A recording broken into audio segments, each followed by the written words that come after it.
আপনার মোহরে নবুয়তের মধ্যে আমার ঠোঁটটা লাগিয়ে আমার ঠোঁটটারে আমি জাহান্নাম থেকে পরিত্রাণ করাবো। একদিন বিশ্বনবী বললেন, বান্দার কোনো হক আল্লাহ কোনোদিন ছেড়ে দেয় না। আল্লাহর হক আল্লাহ মাফ করে, বান্দার হকের মাফ নাই। যদিও আমি নবী, আমার উপর যদি কোনো হক থাকে বলো, আমি দিয়ে দেব। কোন সাহাবী দাঁড়ায় না, এক সাহাবী দাঁড়িয়ে বললেন, নবী, যুদ্ধের ময়দানে চাবুক চালানোর সময়, লাঠি চালানোর সময় এক কাফেরকে মারতে যে আপনার লাঠির বাড়ি আমার পিঠের মধ্যে পড়েছে।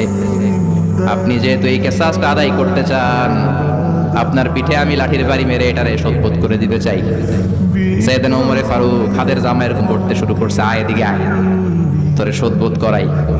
বিশ্বনবী বললেন, ওমর রাখো, এটা বান্দার হক, মিটাতে দাও। বিশ্বনবী বললেন, আসো তুমি এসে আমার পিঠে লাঠি দিয়ে চাবুক দিয়ে বাড়ি মারো। সাহাবী বলে, ও নবী, তখন দুর্ভিক্ষের সময়ের যুদ্ধ ছিল, আমাদের গায়ে জামা ছিল না। আপনি যদি যথা নিয়মে কেসাসটা আদায় করতে চান, আপনার জামাটা খুলেন, খালি পিঠের মধ্যে বাড়িটা মার।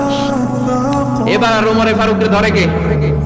এদিকে আয়, তোরে দেখাইতেছে। বিশ্বনবী বললেন, ওমর থামো, মারতে দাও। বিশ্বনবী উনার জুব্বাটা উপরের দিকে উঠালেন, পিঠের মধ্যে বাড়ি দেওয়ার জন্য ওই সাহাবীকে ডাকলেন। ওই সাহাবী বিশ্বনবীকে পিছন দিক থেকে জড়িয়ে ধরে ওই মোহরে নবুয়তের মধ্যে চুমু দিয়ে ফেলেছে।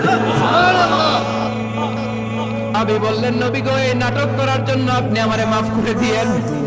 আপনি বিশ্বনবী, উদম গায়ে আপনারে দেখা যায় না, খালি গায়ে আপনারে দেখা যায় না। শুনেছি আপনার পিঠের মধ্যে মোহরে নবুয়ত আছে, অনেক দিনের সাধনা, জল্পনা কল্পনা, আপনার মোহরে নবুয়তে আমার ঠোঁটটা আমি লাগাবো।